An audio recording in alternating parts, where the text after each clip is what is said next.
Dakle ovako, uvijek postoje one priče kod električnih automobila, bilo za šankom ili u nekakvoj službenoj raspravi, kako se može putovati sa njim, koliko daleko možeš doći. Ma super je on za grad, ali kad trebaš putovati onda je to jako komplicirano, ne možeš doći do tamo, jako je to teško, treba puno planirati. Nema punionica, ima punionica i tako sve redom. I tako je došlo do sljedeće ideje.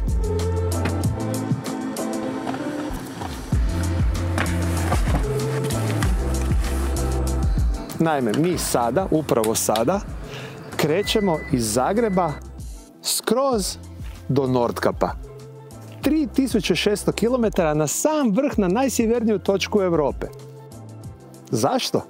Pa zato što to nije lako, nego zato što je teško. I zato što to radimo baš po zimi u najgorim mogućim uvjetima. I da vidimo šta se stvarno može sa električnim automobilom.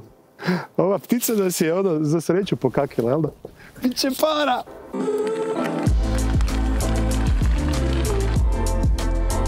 Prvi dan od njih, ko to zna, nadamo se da ćemo se vratiti za nekakvih 10 do 12 dana natrag u Zagreb, ali to ćemo tek vidjeti. Uglavnom, prva etapa puta po prvotnoj zamisli, a ne znamo da li ćemo tamo završiti, su Katovice u Poljskoj. Pametna navigacija nam kaže da nam do tamo treba nekakvih 720 km i da ćemo se 2 puta stati puniti. Živi bili pa vidjeli.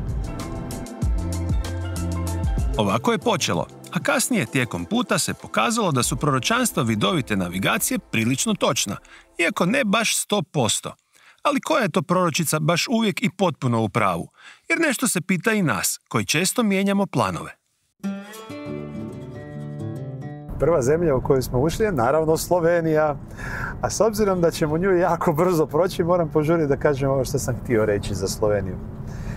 Mislimo da svi znamo sve o Sloveniji, ali kada se malo prouči i pogleda karta, onda zemlja izgleda kao jedna lijepa velika kokoš. To kažu sami Slovenci za sebe. E sad, siguran sam, odnosno prilično sam siguran da niste znali da jedan od 20 Slovenaca uzgaja pčele. Zanimljivo. A druga stvar je da na svakih 70 Slovenaca u zemlji dolazi jedan cijeli vinograd. I čak 98% vina kojeg proizvedu popiju u samoj Sloveniji.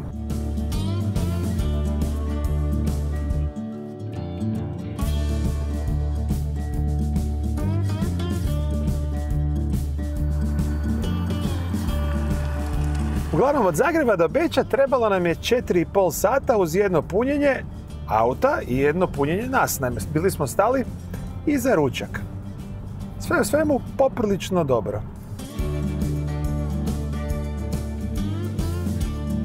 A Beč uvijek je gužva. I ujutro, i popodne, i na večer. 6:30 još uvijek nisu došli doma.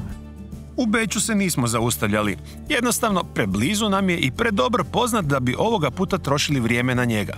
Ali smo zato kasno noću stigli do prve planirane destinacije, Katovica. Ujutro ipak nije baš sve krenulo po planu.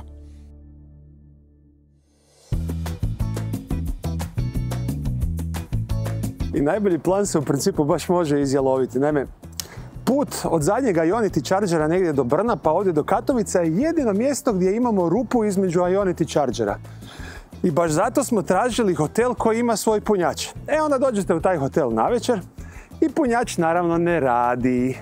Sad, zašto baš nećemo doći do onog željenog i planiranog punjača na Ionitya je činjenica da Poljska ima previsoko ograničenje brzine. To je prva zemlja za koju ja znam, ograničenje brzine je 140 km/h.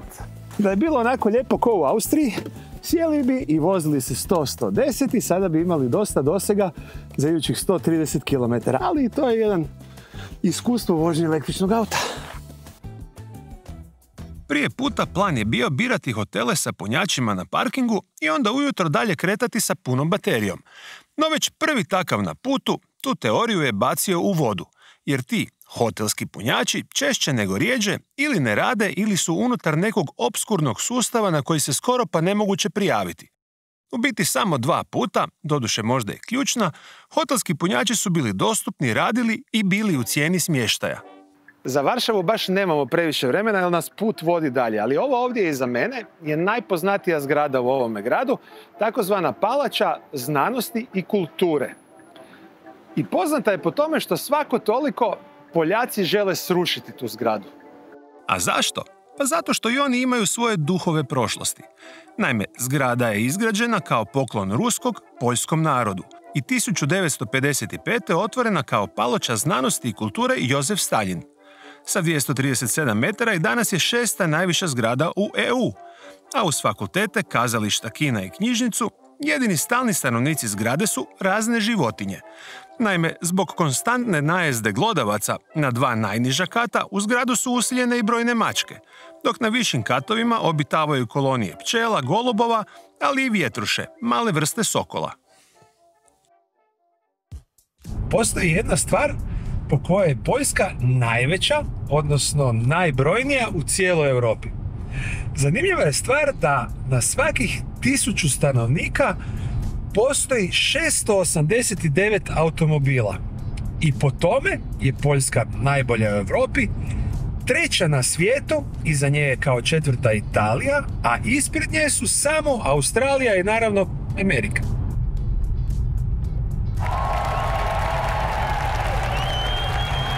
Prvih 1000 je za nama. I danas se u biti cijeli dan vozimo samo kroz Poljsku. Jučer smo uspjeli riješiti u pola dana 3 zemlje, a Poljska nam ovako izgleda baš ogromno. I onda u biti bilo iznenađenje kada smo pogledali podatak da je Poljska tek 9. najveća zemlja u Europi. Meni izgledalo da je bitno veća. I u biti sada, odnosno uskoro za dan 2, idemo u iduće 3 koje su veće od Poljske. Ove poljske autoceste su jako nove, nedavno ih nije ni bilo. Izgledaju lijepo, široko, divne su, ali baš nisu najsretnije, malo su grbave. Nakon par godina propalo sve.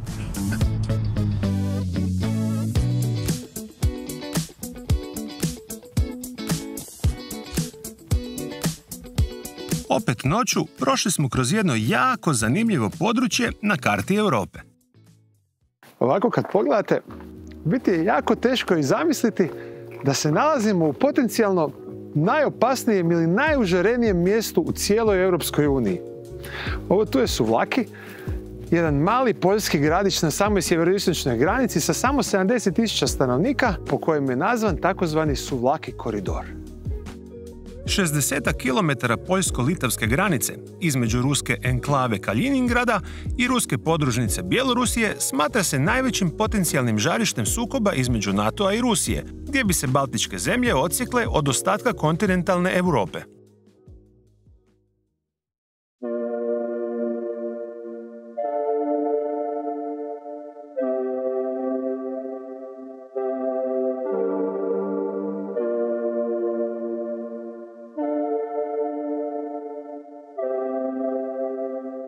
Treći dan je pred nama i došli smo do ovih egzotičnih zemalja.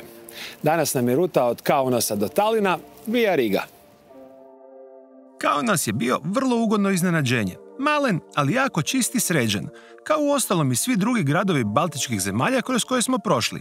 Ali imao je on i jednu malu, nostalgičnu crticu. Iako nije glavni grad Litve, Kaunas, barem za nas koji smo tamo negdje 80-ih bili tinejdžeri i gledali sport, je u biti poznatiji grad od glavnog litavskog grada Vilniusa. Zašto? Pa upravo zbog ovog objekta ovdje, iza mene. Naime, to je Žalgiris Arena, a Cibona je svoj drugi naslov europskog prvaka u košarci osvojila u finalu upravo protiv Žalgirisa.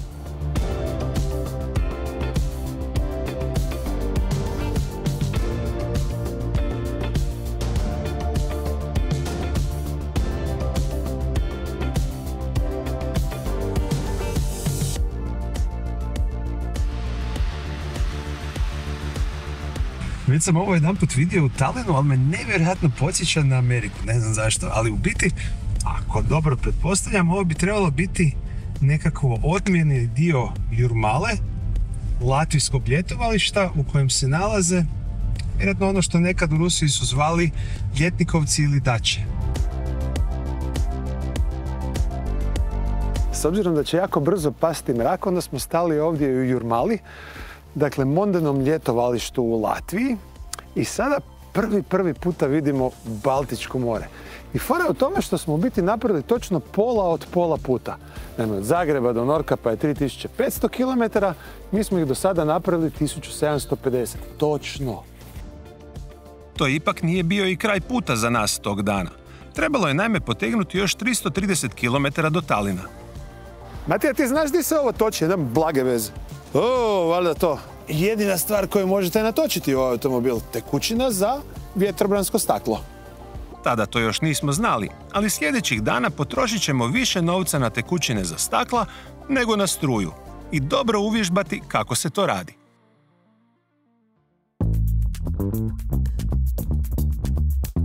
Od Zagreba do Talina, osim na ranije spomenutom Suvalki prijelazu između Poljske i Litve, policiju praktično nismo ni vidjeli. Prvi, a pokazat će se i jedini razgovor sa policajcem, imali smo prije ulaska na trajekt. I gle čuda, estonski policajci odmah su prepoznali HR tablice. I logično, odlično poznaju našu obalu, Dubrovnik posebno. Coastline, Trogir, Split. and then Dubrovnik. All the way to Dubrovnik you went there. Dubrovnik is very beautiful. Definitivno nemam baš previše iskustva sa ovak velikim trajektima i prelaženjem Baltika. Prvi put, definitivno. Ali stvarno nisam očekivao da ću na trajektu u garaži za automobile naći shopping mall i kolica za kupovinu.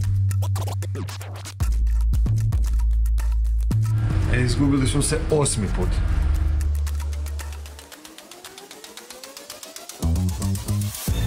Dakle, prošli smo Litvu, Latviju i Estoniju. Na putu vjerojatno najegzotičnije zemlje koje smo posjetili. Kakav je nekakav konačni dojam? Uglavnom, ravne su ko tepsija. Sve je živo ravno. Pogotovo u Estoniji, iako sam Talin na kraju ima nekakvih brdašaca gore dolje. Najveće brdo u Estoniji je visoko 319 metara i zove se Jajobrdo ili Egg Hill. A zanimljiva stvar je da je crkva koja je sagrađena u 17. stoljeću u tom trenutku bila najviša zgrada na cijelome svijetu. Još jednu stvar treba reći za Estoniju, da im je nacionalni sport utrka sa nošenjem žena na leđima. Bitno je da je vaša, možda susjedova, ali sigurno da ima više od 17 godina. A druga stvar je da je zemlja koja je prva uvela online glasanje. Dakle, od 2005. ovdje ne morate ići na glasačko biračko mjesto, nego možete glasati za svog predsjednika, kandidata, koga god. I zato je zovu digitalno najrazvijenijom zemljom na svijetu. U Helsinkiju, iako je bilo neočekivano toplih -1 i puno sunca, prvi put sam vidio baš zaleđeno more. Do kraja dana vrijeme se ipak drastično promijenilo i nakon širokih i relativno suhih autocesta na početku puta, predvečer nas je stigla prava snježna oluja. Vrijeme kako smo očekivali, ne i priželjkivali. Tako je završila prva, mogli bi je nazvati jednostavna ili običnija etapa našeg neuobičajenog putovanja. U njoj Ionik nije ni kašljucnuo, baš ništa neuobičajeno nije se dogodilo. Sjedi, toči, puni i vozi. Ideja je bila voziti ga baš kao i svaki drugi auto, po propisima i bez razmišljanja kako povećati doseg. Sa snijegom skočila je doza adrenalina, ali nakon prvog pravog snježnog punjenja, na tada samo -6 stupnjeva, koje je prošlo glatko kao i ona prije i brzinama o kojima ćemo više u zadnjoj epizodi, došlo je vrijeme da se i mi odmorimo. Neki puta je ova skandinavska jednostavnost baš fascinantna. Sad smo u jednom hotelu koji je u principu nekakav prenapuhani apartman za dnevni najam. Sve smo riješili online, dobili smo potvrdu, dobili smo PIN kodove za ući u hotel, bombeze i za ući u svoju sobu, jer nema nikoga ni na recepciji, ni u restoranu. Ja se jedino nadam da će barem doći čistačice.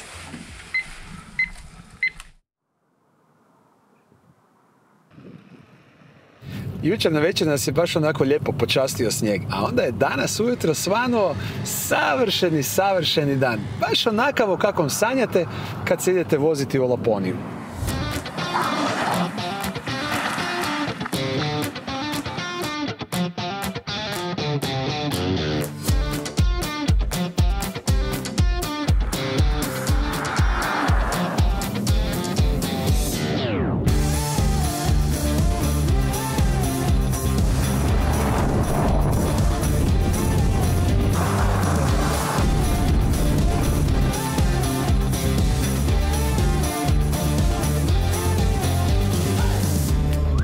Kilometar po kilometar i došli smo do najturističkijeg mjesta u Finskoj. Nalazimo se u Rovaniemiju.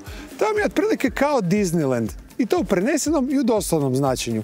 Jer ovdje iza je kuća Deda Mraza, odnosno ne ovdje iza, tu je njegov ured, a ovdje ispred mene se nalazi pravi Disneyland za nas odrasle ljude.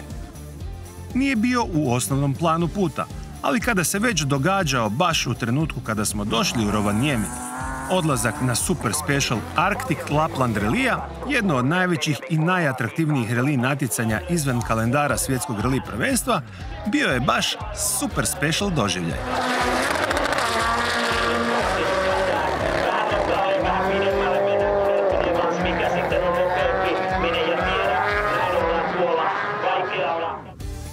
Sa noćnim kadrovima božićnog sela Djeda Mraza, koje radi cijelu godinu, završavamo prvi dio putovanja.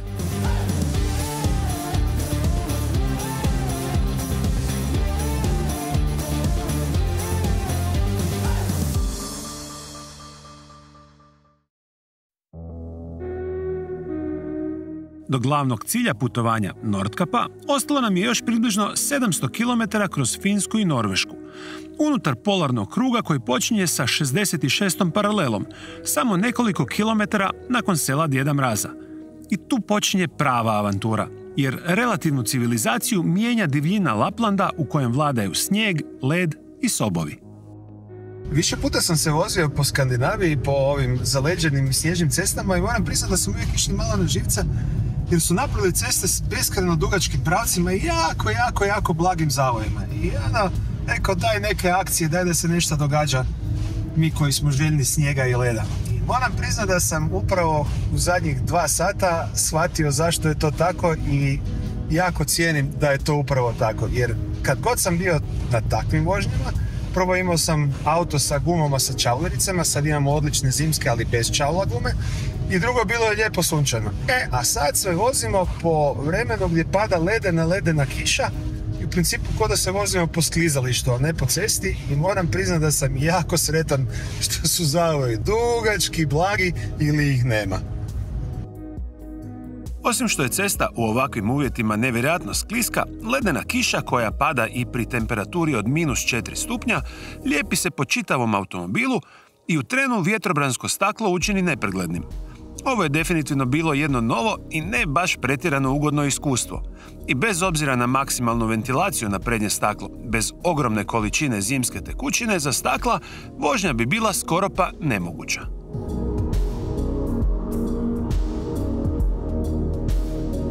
Ledena kiša koja je padala većinom puta je stvorila prst debeo ledeni, kako bi to rekao, oklop oko samog automobila.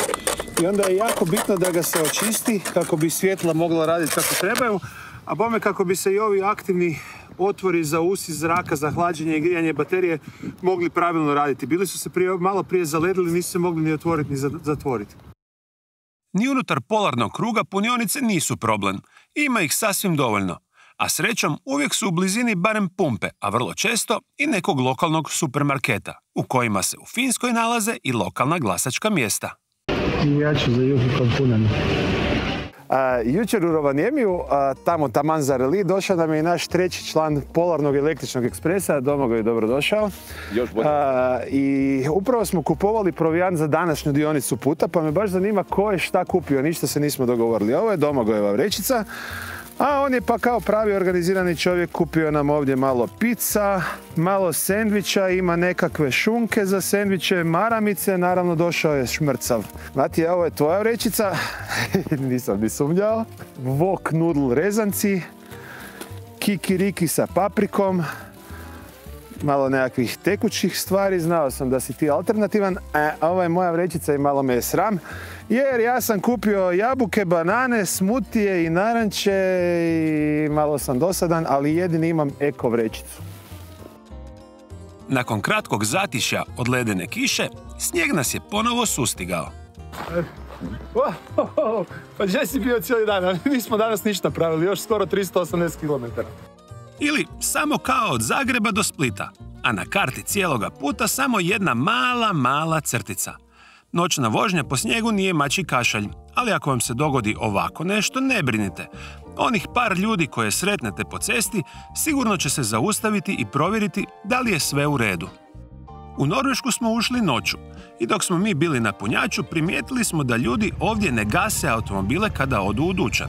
Vani je tada bilo samo -7, ali baš taj dio oko Karigasnjemija jedno je od najhladnijih područja Skandinavije. Samo nekoliko dana ranije tu je bilo -40 i očigledno je vrlo praktično kada vas auto nakon šopinga dočeka topao i spreman za vožnju. Zadnjih 100 km noćne vožnje bilo je kao da smo sami na svijetu. Baš nigdje, baš nikoga. U biti u našem smjeru sreli smo samo jedan jedini automobil. Nordkapp i Henningskveg nalaze se na otoku do kojeg se dolazi podmorskim tunelom, na kojem se nalaze vrata koja se automatski otvaraju i zatvaraju kada naiđe neko vozilo. A Henningskveg nam se učinio kao mjesto iz bajke sa šarnim svjetlima koja se presijavaju u tamno-crnoj površi Barentsovog mora, okružen djevičansko-bijelim snijegom prekrivenim strmim planinama.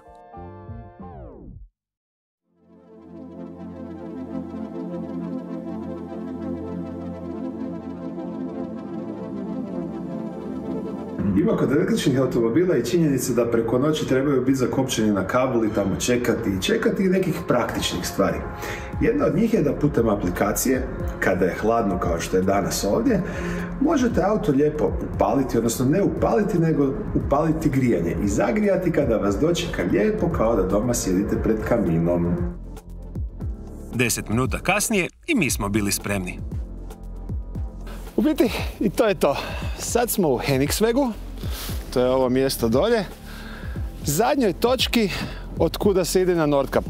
Ostalo nam je još točno 30 km. Svi putevi, kako god odlučili ići na Nordkapp, završit će upravo ovdje. Mi smo imali lude sreće. Zadnja 2 mjeseca gledam skoro svaki dan prognozu i ovako lijepog dana u ta zadnja 2 mjeseca još nije bilo.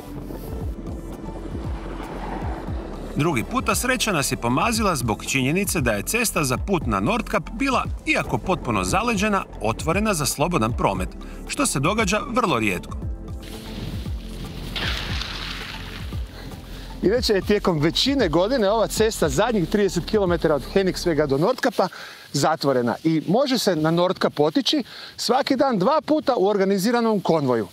Kako mi imamo sreće, ova cesta koja je inače zatvorena, nije zatvorena i možemo na Nordkapp kad god hoćemo.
Nordkapp se nalazi točno na jednoj stijeni visokoj 307 metara iznad mora.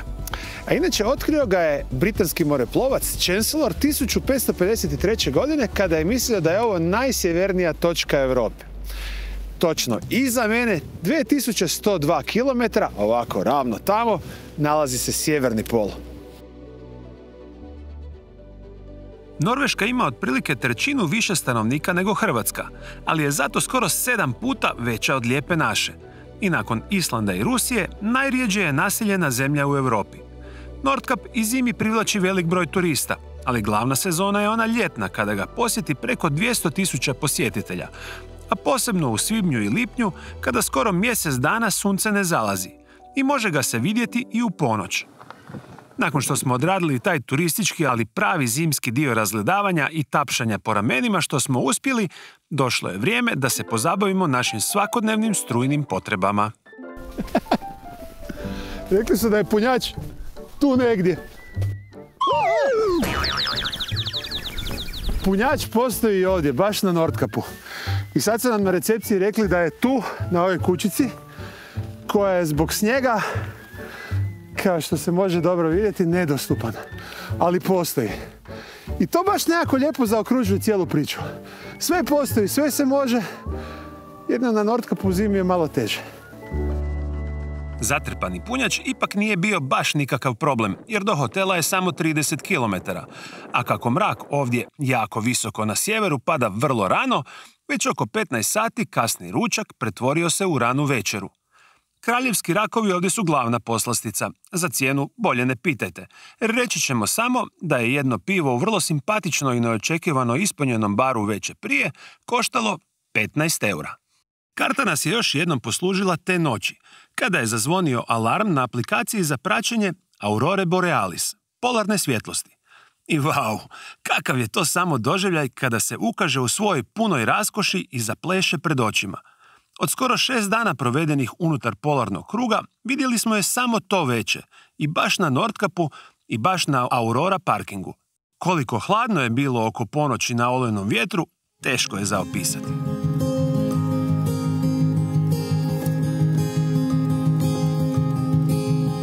Do sada smo imali baš jako puno sreće sa nekim situacijama na ovom putovanju, pogotovo ovdje na Nordkapu, ali ne i danas. Jer za danas je izdano upozorenje protiv isplovljavanja zbog hvatanja leda na brodovima.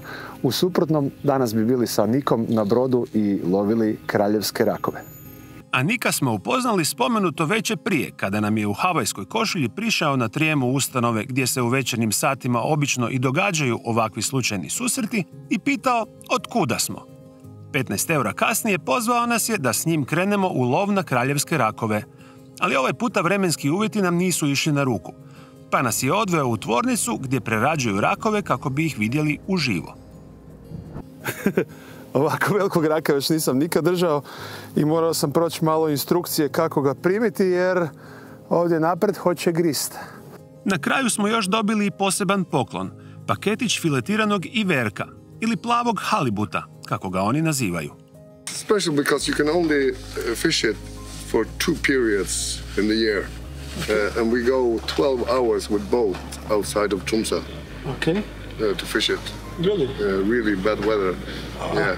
And it is kind of protected and you are not supposed to catch it? Sometimes they open the fish and then you can fish it. And yeah. Okay. Yeah. Okay. So we use it as a snack or as or like ham and cheese, but without ham and cheese, you know, like we use it on bread. Okay. Yeah. Okay. How do you fish the halibut? It is difficult or? Yeah, because there's a lot of boats in a small area. Yeah, in a small amount of time. So we fish it with line. Some fish it with nets. Thank you very much. Yeah. Thank you very much. Yeah. This was really nice of you. Misija je obavljena i to dan prije planiranog. Nordkap je osvojen u 6 dana. Ali to ipak još nije bilo sve. Ostao nam je još samo put kući. Malo duži i bitno drugačiji. A mi ćemo ga iskoristiti da bi vam ispričali i priču o nekim ključnim činjenicama Ionica 6, punionicama i načinima punjenja. Ali prvo, ono što je bilo prvo. Kad smo birali električni automobil s kojim ćemo to napraviti, pa izbor je u biti bio dosta sužen. Da smo htjeli onda to napraviti sa jednim od tehnološki najnaprednijih električnih automobila. I izbor je pao na Hyundai Ioniq 6. Pa zašto baš on? Prvo, jedan je od rijetkih koji ima 800-voltnu instalaciju ugrađenu serijski unutra. I s druge strane, cijeli automobil je rađen, baš Ioniq 6, kako bi bio što aerodinamičniji, kako bi mogao postići što veći doseg sa jednim punjenjem. Dakle, automobil maksimalno optimiziran upravo za putovanja.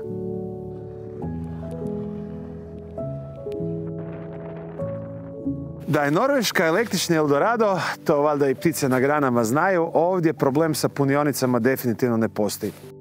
I ako u Norveškoj očekivano nije bilo problema, kako je to izgledalo na ostatku puta. I sam broj punionica na cijelom putovanju nije nikakav problem. Ima ih sasvim dovoljno. Međutim, kako ih koristiti i koje koristiti, tu je bilo različitih situacija tijekom cijelog ovog našeg putovanja. Bilo je onih divnih situacija gdje dođeš sa karticom, sve super radi, brzo puni, a bilo je i onih kad misliš da si sve riješio, a ono ispadne mučak, jer punionica sama nije spojena na internet u tom trenutku. Prvo, ono najzahtjevnije. Kakva je potrošnja baš pri ekstremno niskim temperaturama? Kada su ekstremno hladni uvjeti, potrošnja u električnim automobilima bi trebala biti veliki problem. Trenutno je -7, mi se punimo, do kraja ove dionice bi trebalo biti -19. Pa ćemo vidjeti šta se stvarno dogodilo. Na -19 ili -22 koliko je bilo malo ranije, nije se baš za šaliti, pa smo odlučili krenuti na jednu punionicu ranije od one planirane. Prosječnih 26,9 kWh na 100 km za takve uvjete uz naglasak da se i baterija krenula pripremati za punjenje, dakle dodatno zagrijavati da može primiti što veću snagu i time skratiti trajanje punjenja, odličan je podatak. To predkondicioniranje smanjuje doseg za kojih 10%, ali istovremeno omogućava da se punite 2 do 3 puta brže. Ioniq, zahvaljujući svojoj 800-voltnoj instalaciji, maksimalno može povući 234 kW, što smo vidjeli nekoliko puta tijekom puta. I to je najveća prednost pred velikom većinom drugih električnih automobila, koji uglavnom imaju sustav sa 400-voltnom instalacijom i maksimalne brzine, točnije snage punjenja, do 150 ili 170 kW. Kada pak ne pripremite bateriju, onda je priča ipak malo drugačija. Ovo je bilo neplanirano zaustavljanje, tako da se baterija nije mogla pripremiti da ćemo se priključiti na punjač.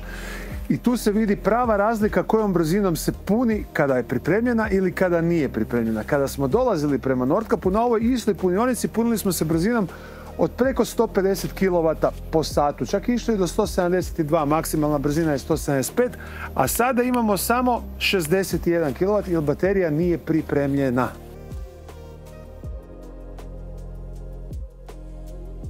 Lijepo. -21 stupanj, najhladnije do sada. Sunce ovdje ne znači da će biti toplo. U biti baš suprotno. I ne baš idealno za fakultativni izlet koji smo si organizirali.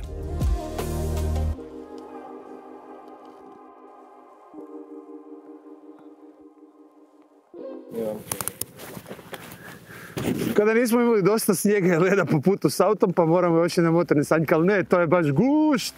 Za motorne sanjke morate se posebno zabundati. I na sve što smo već imali na sebi, a to sve su dugačke podgaće, termoskijaške čarape, termohlače, 2-3 podmajice i skijašku jaknu, onda trebate dodati još i vunene čarape koje idu u posebne čizme i još jedno overall odijelo, baš za vožnju motornih sanjki. A tu su naravno i potkapa i kaciga, pa onda izgledate, ili bolje reći osjećate se kao Robocop 1, 2 i 3.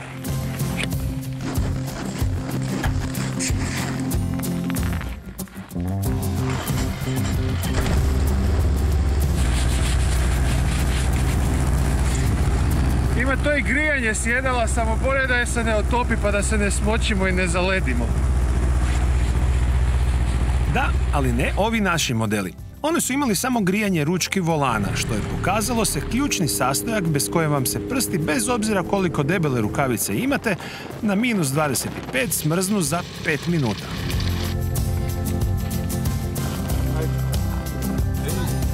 Baš zanimljiva stvar koju smo upravo naučili je da je sob divlja životinja, ali baš svaki ima svojeg vlasnika. Naime, svako područje ovdje u Laplandu, u Finskoj, ima određen broj sobova koji mogu živjeti da bi imali dovoljno hrane. I vlasnik ima dozvolu koji može značiti da ima 20, 30 ili 50 sobova, ni jednog više, ni jednog manje. Then radio herders collect them together and they have a roundup. Because here in Lapland we have many different areas and it's calculate how many reindeers can live in that area that there is enough food. First we do that baby roundup, that we collect them babies together and then we let a couple of mothers come and we check who is following and who's. So okay. then we know who is the owner of that baby reindeer. And then they make air marks, air cup. And what about the other wild animals? Do you have something like wolves or Yes, we have bears? wolves, bears, wolverines. Wolverines. Yes, yes.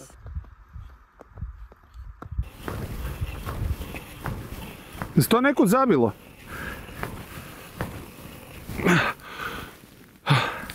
Ovo je stvarno debelo. Dobro, ne treba to sad ići baš do dna, je? Pecanje na zaleđenom jezeru je još jedna stvar koju nikada prije nismo probali. I tako zavaljeni u ugodni ribički stolac, misli su odlutile prema jednom drugom, puno zabavnijem aspektu vožnje električnog automobila. Naime, Ioniq 6 sa svojih 325 konjskih snaga, pogonom na sva 4 kotača i za elektromotore karakterističnim instantno dostupnim maksimalnim okretnim momentom, doslovno je idealna snježna igračka.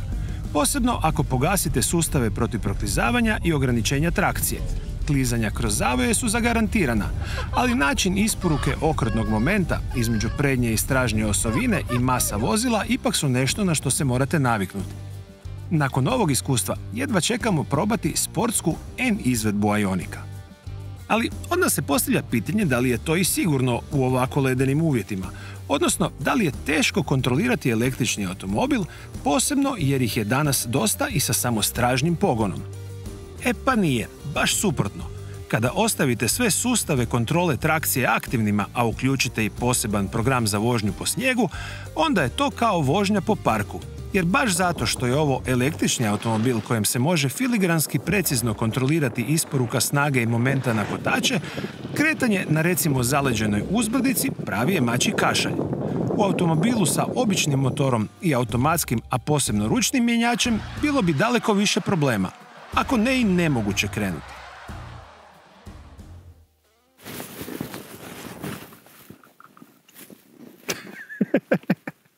Naravno da nema ništa. Ribičija nam baš i nije bila jača strana i bilo je vrijeme da nastavimo sa putovanjem. Domagoja smo ostavili na aerodromu u Rovaniemiju i put prema jugu mogao je početi. U Finskoj postotak električne energije dobivene iz obnovljivih izvora je 42%, u Švedskoj 68%, a apsolutni rekorder je naravno Norveška sa 98%. Zanimljivo, Hrvatska je tu među top 5 zemalja u Europi sa 70% proizvedene električne energije iz obnovljivih izvora. I tako slobodno možemo reći da je ovo bilo jedno pravo ekološko putovanje, jer smo i čaj skuhali na struju iz Ioniqove baterije. A čak su nam i putne torbe, koje su zgodno poslužile i kao stolić i uzletište za dron, bile napravljene od recikliranih materijala, konkretno plastike sakupljene iz oceana. Ovo nam se baš prvi puta dogodilo. Svi, ali baš svi priključci su puni. Svih 6. I još jedan čeka u redu. Hladnoća još uvijek nije popuštala, ali se zato gužva na punionicama povećala. Ipak, vratimo se još malo punjenju. Za uspješan putni maraton ključno je paziti na dvije stvari, a to je kako punite automobil, odnosno samu bateriju, i kakav vam je raspored punionica na putu. Sad kod punjenja samog automobila opet su bitne dvije stvari, a to je do koliko postotka punite bateriju i kako vam je pripremljena baterija za to punjenje. Što se tiče postotka, najbrže i najefikasnije ako bateriju punite do 80%. Jer od 10 ili 20% do 80% ta baterija se puni najbrže, odnosno najvećom snagom. Negdje na 80% ta snaga počinje padati i spusti se na nekakvih 4, 5, 6 kW, iako je do tada možda ovaj automobil vukao čak i preko 200 kW. Nakon toga, od 80 do 100% puni između 20 i 40 kW, što znači da od 20% do 80% punjenje može trajati između 15 i 17 minuta, a od 80 do 100% idućih 30 minuta. Dakle, nema smisla gubiti vrijeme na onih zadnjih 20%. Osim ako to naravno ne radite preko noći ili se ne zaustavite na duže vrijeme za ručak ili nešto slično što će vam oduzeti više vremena. Jako je važno da je baterija optimalno pripremljena i može povući što veću snagu iz punionice. Ono što možda nije baš skroz jasno je kako pripremiti bateriju, odnosno kako pokrenuti tu pripremu pred kondicioniranje da ona bude na radnoj temperaturi kada dođete na punionicu. U biti vrlo, vrlo jednostavno, iako se možda ne bi sami sjetili toga. A to je da ukucate rutu kojom se želite voziti u navigaciju i odaberete punionice na koje želite stati. Tada automobil, odnosno elektronika, zna kada će stati i na vrijeme može početi zagrijavanje ili hlađenje baterije, tako da ona bude baš onako optimalno pripremna da bi se mogla puniti. Ono što vidite, a to je da mi ovdje imamo odabrane iduće 2 punionice na dionici kojoj se vozimo, a to je sada do Štokholma, i staćemo 2 puta na Ionitiju. A druga stvar je da vam se ovdje na ovom znaku koji označava koliko je baterija puna, znak munje promijeni u znak grijača i na taj način znate da se baterija baš u tom trenutku priprema. Napokon i temperature su se počele dizati. Si skužio ovo? Čekaj da im koja je to. Minus 17, stvarno idemo prema jugu, nakon 3 dana minus 25, ovo su kotopnice.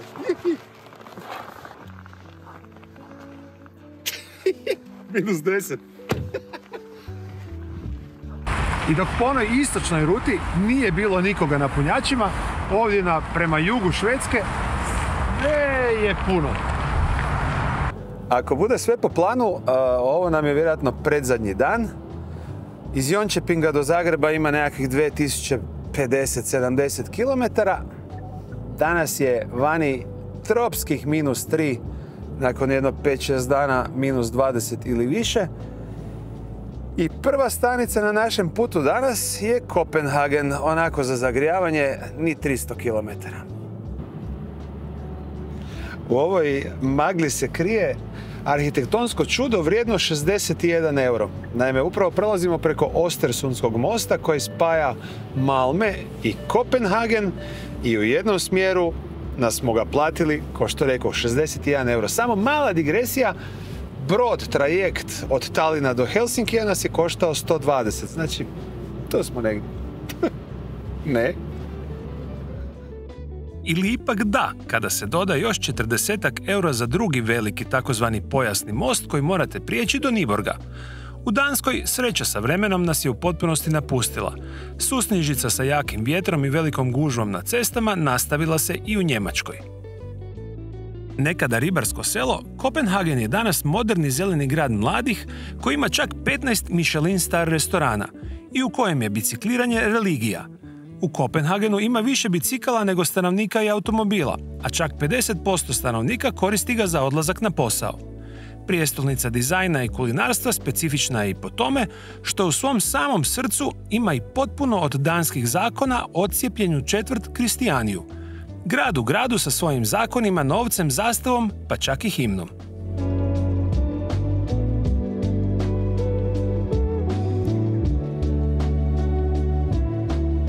Opet sumanuto trošimo tekućinu za stakla, tako da stalno moramo puniti, ali sva sreća ostala nam je još finskih zaliha.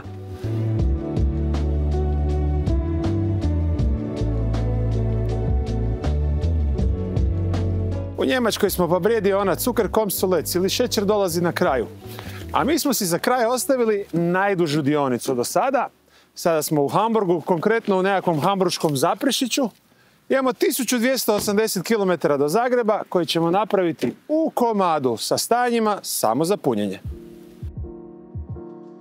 Što se tiče samih punionica, njihove brojnosti i to kako su raspoređene, po cijelom ovom putu bilo ih je više nego dovoljno. Jedine razlike koje se mogu dogoditi je način kako ćete platiti svoje punjenje. Neke mreže su malo bolje od drugih, definitivno je najbolja ona od Ionitija, s obzirom da baš u svakoj zemlji u kojoj smo prošli je postojala mreža njihovih punjača, koji su uz to i najbrži, odnosno mogu isporučivati najveću snagu punjenja. A ono što može eventualno biti mali problem je kada dođete na nekakvu punionicu koja nije unutar ovakve jedne farme punionica gdje ih ima jako puno, nego je sama i usamljena i nema svoje društvo i onda za tu punionicu obično morate napraviti nekakvu, pokrenuti aplikaciju, napraviti prijavu i onda kroz nekakav program platiti svoje punjenje. Ako nemate karticu za neku od mreža, najjednostavnije pokretanje punjenja je bilo ono kada bi punjač na sebi imao POS uređaj, ali takav princip plaćanja je bio i najrjeđi. Ono što treba naglasiti je da su cijene vrlo visoke, posebno ako nemate neku pretplatu koja vam omogućuje kupovinu jeftinijeg kWh, a cijene se kreću od 0,7 do 1,2 eura po kWh. Barem je to ono na što smo mi naišli.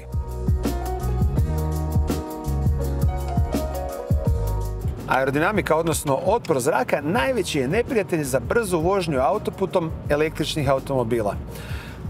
Što je brzina viša, otpor zraka eksponencijalno raste.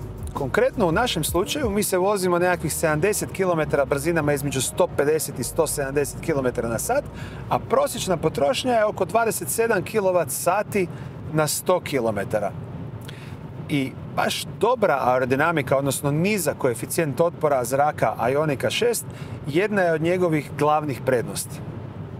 Ali i u Njemačkoj postoje ograničenja na autocestama, što smanjuje prosječnu brzinu, a posljedično i potrošnju, koja je kroz Njemačku, a prošli smo ju s kraja na kraj najdužim putem, bila 22,9 kWh na 100 km. Kasnije kroz Austriju je bila još i niža, 18,4 kWh na 100 km. Međutim, u Njemačkoj smo napokon mogli isprobati i nešto drugo. Sad, s obzirom da smo u Njemačkoj, uskoro ćemo probati i onu drugu krajnost. Jer samo čekamo da dođemo do onoga zašto je Njemačka vozački Eldorado i činjenice da se ovdje i lege artis možete voziti koliko vas noge nose. Nakon ovako puno kilometara definitivno se čovjek umori i to bez obzira koristio ili ne koristio one brojne sustave pomoći vozaču koje posjeduje ovaj automobil ili općenito moderni automobili. Ja ih osobno ne volim jer stalno nešto pinga, cuka, javlja, ne valja ovo, ne valja ono, tako da ih volim gasiti, ali definitivno kad ste umorni mogu pomoći pri tome da vozite sigurnije i udobnije. Međutim, iako ih ja ne volim, ti su oni najbolji prijatelji. A onda je došao i taj trenutak.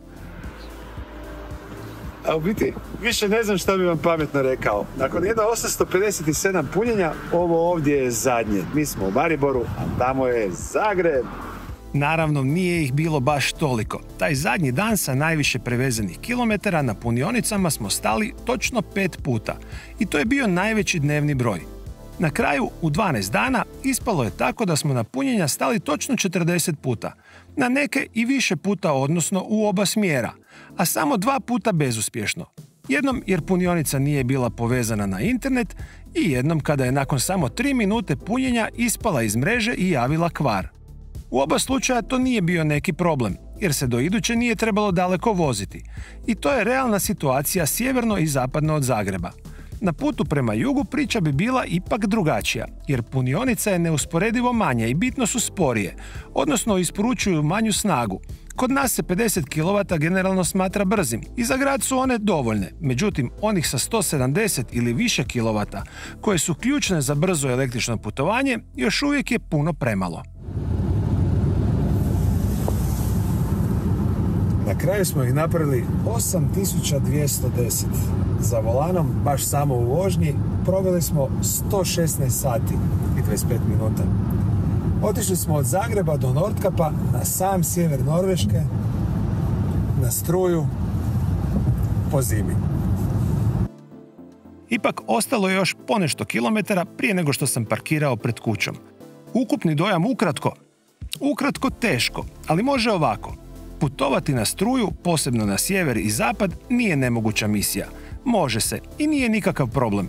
Čak se ne mora ni pretjerano planirati. Već se može sjesti za upravljač i krenuti.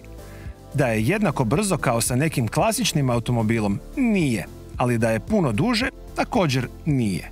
Pri tome treba jasno reći da dojam sigurno ne bi bio ovakav da nismo sjedili u automobilu koji posjeduje trenutno sam vrh tehnologije električnih automobila. U nekom drugom automobilu koji se ne puni tako brzo, koji nije tako termički efikasan i toliko udoban kao Ioniq 6, ovo putovanje na tako ekstremne uvjete i temperature i daljine sigurno bi bilo neusporedivo teže, a možda i nemoguće.